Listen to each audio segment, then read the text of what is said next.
Hello केम छो dear students painted application download નથી કરી તો હમણાં જ કરી લો કારણ કે તમને દરેક વિષયના સ્વાધ્યાયનું સોલ્યુશન્સ બિલકુલ ફ્રી અહીંયા મળી જશે અહીંયાથી તમે ધોરણ પણ ચેન્જ કરી શકશો ધોરણ 8 9 10 અને સ્વાધ્યાય પોથી હોય અસાઇનમેન્ટ હોય જે તમારા માટે જરૂરી છે દરેક વસ્તુનું સ્વાધ્યાયનું સોલ્યુશન્સ પીડીએફ સાથે ત્યાં મળી જશે તો પેન્ટેડ એપ્લિકેશન ડાઉનલોડ કરીને ફ્રીમાં લાભ ઉઠાવો। નમસ્કાર વિદ્યાર્થી મિત્રો, સ્વાગત છે તમારું તમારી પ્રિય યુટ્યુબ ચેનલ પેન્ટેડ સાથીમાં। મિત્રો આજના આ વિડીયોમાં આપણે ધોરણ 9 ગુજરાતીના પ્રકરણ 21 તેજમલના સ્વાધ્યાયના પ્રશ્નો અને તેના ઉત્તર જોઈશું। નીચેના વિકલ્પોમાંથી સાચો વિકલ્પ પસંદ કરીને લખો। 1. કોરા કાગળનો અર્થ। જવાબ બી, યુદ્ધની ધમકી ભર્યો પત્ર। 2. દાદા શા માટે રડતા હતા? જવાબ એ, દુશ્મનોના લશ્કરનો સામનો કરનાર પુત્રો નથી। 3. દળકટક વળાવી ઘરે પધારેલા તેજમલને। જવાબ ડી, દાદા અને કાકાએ મોતીડાથી વધાવ્યા। 4. નીચેનામાંથી કયું વિધાન તેજમલને લાગુ પડતું નથી? જવાબ સી, તેજમલ સૌ સાથીડાની પાછળ રહ્યા। પ્રશ્ન 2. નીચેના પ્રશ્નોના 2-3 વાક્યમાં ઉત્તર લખો। 1. દાંત રંગાવ્યા બાબતે તેજમલ કયો ખુલાસો આપે છે? જવાબ, તેજમલ નાની હતી ત્યારે મોસાળમાં ગઈ હતી। મોસાળમાં એમના હોશીલા મામાએ દાંત રંગાવ્યા હતા। 2. સોનાની દુકાને તેજમલ કઈ કસોટીમાંથી પાર ઉતર્યા તે જણાવો। જવાબ, તેજમલ પોતાના સાથીઓ સાથે સોનાની દુકાને ગયા। ત્યાં સ્ત્રી અને પુરુષની પરખ કરવાની હતી। સામાન્ય રીતે પુરુષોએ પુરુષના ઘરેણાની પૂછપરછ કરે અને સ્ત્રી હંમેશા સ્ત્રીના ઘરેણાની કિંમત પૂછતી હોય છે, પરંતુ અહીં અવળું થયું। તેજમલે બેરખાની કિંમત પૂછી। આ રીતે સોનાના ઘરેણાની દુકાને તેજમલ પોતાની ઓળખ છુપાવવા કામયાબ રહ્યો। પ્રશ્ન 3. નીચેના પ્રશ્નોના 7-8 વાક્યમાં ઉત્તર લખો। 1. તેજમલને ઓળખવા સાથીઓએ કઈ કઈ પરીક્ષા કરી? એના આ પરીક્ષામાં તેજમલ કઈ રીતે પાર ઉતર્યા? તમારા શબ્દમાં લખો। જવાબ, દુશ્મનો ઓળખી ન શકે તે માટે તેજમલ બધા સાથીઓને વાણિયાની દુકાને લઈ ગઈ। તે જાણતી હતી કે ત્યાં સ્ત્રી અને પુરુષ બંનેની કસોટી થઈ શકે, કેમ કે પુરુષ પાઘડીના મૂલ પૂછશે અને સ્ત્રી ચૂંદડીના મૂલ પૂછશે, પણ તેમ થયું નહીં।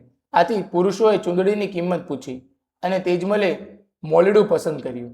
આવી જ રીતે તેજમલ સોનાની દુકાને લઈ ગઈ। ત્યાં પણ પુરુષોએ સ્ત્રીના ઝૂમણામાં મોહ્યા, પણ તેજમલ ઠાકોરે તો બેરખા પસંદ કર્યા। આ રીતે તેજમલ પરીક્ષામાં પાર ઉતરી। હેલો કેમ છો dear students painted application download નથી કરી તો હમણાં જ કરી લો કારણ કે તમને દરેક વિષયના સ્વાધ્યાયનું સોલ્યુશન્સ બિલકુલ ફ્રી અહીંયા મળી જશે। અહીંયાથી તમે ધોરણ પણ ચેન્જ કરી શકશો ધોરણ 8 9 10 અને સ્વાધ્યાય પોથી હોય અસાઇનમેન્ટ હોય જે તમારા માટે જરૂરી છે દરેક વસ્તુનું સ્વાધ્યાયનું સોલ્યુશન્સ પીડીએફ સાથે ત્યાં મળી જશે તો પેન્ટેડ એપ્લિકેશન ડાઉનલોડ કરીને ફ્રીમાં લાભ ઉઠાવો। 2. સ્ત્રી સહજ કઈ કઈ લાક્ષણિકતાઓ કાવ્યમાં વર્ણવાય છે? એ લાક્ષણિકતાને છુપાવવા તેજમલ શી યુક્તિ છે? વિગતે જણાવો। જવાબ, સામાન્ય રીતે સ્ત્રીઓએ આભૂષણોનો બહુ શોખ હોય છે।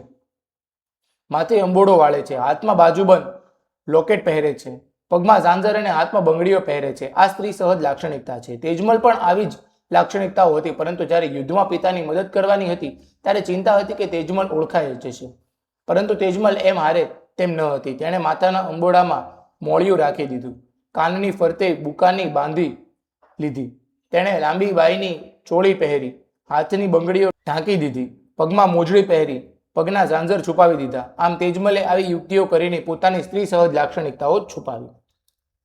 પ્રશ્ન 4. નીચેની કાવ્ય પંક્તિઓ સમજાવો। 1.